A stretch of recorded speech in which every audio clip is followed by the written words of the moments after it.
Criminal ഗൂഢാലോചന ഉണ്ട്.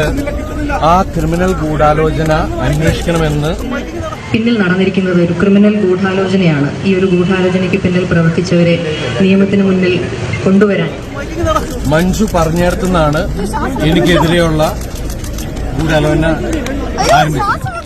സൂര്യൻ ആ കറുത്ത മറവിട്ട് പുറത്തു വരും. അതുപോലെ തന്നെയാണ് സത്യവും. നമസ്കാരം. അങ്ങനെ ജനപ്രിയ നായകനെ കോടതി വെറുതെ വിട്ടു. നീണ്ട 9 വർഷങ്ങൾക്ക് ശേഷം ആ വിധി വന്നു. എന്നാൽ കോടതി വളപ്പിൽ ദിലീപ് പറഞ്ഞ മറുപടിയാണ് ചർച്ചയാവുന്നത്. മഞ്ജു പറഞ്ഞിടത്തുനിന്നാണ് എനിക്കെതിരെയുള്ള ഗൂഢാലോചന ആരംഭിച്ചത്. പണ്ട് മഞ്ജു വാര്യർ പറഞ്ഞ വീഡിയോ എല്ലാവരും കണ്ടതാണ്. നടി ആക്രമിച്ച കേസിൽ ഗൂഢാലോചന നടന്നിട്ടുണ്ടെന്നും കൂടുതൽ അന്വേഷണം വേണമെന്നും മഞ്ജു അന്ന് പറഞ്ഞിരുന്നു. അതാണിപ്പോൾ ദിലീപും കോടതി വളപ്പിൽ പറഞ്ഞത്. മഞ്ജു പറഞ്ഞിടത്ത് നിന്ന് തുടങ്ങി എനിക്കുള്ള ഗൂഢാലോചന. തന്റെ പ്രതിച്ഛായയും കരിയറും നശിപ്പിക്കാൻ വേണ്ടിയാണ് തനിക്കെതിരെ ഗൂഢാലോചന നടന്നത് ദിലീപ് പരസ്യമായി പറഞ്ഞിട്ടുണ്ട്. സത്യത്തിൽ എന്താണ് സംഭവിച്ചത്?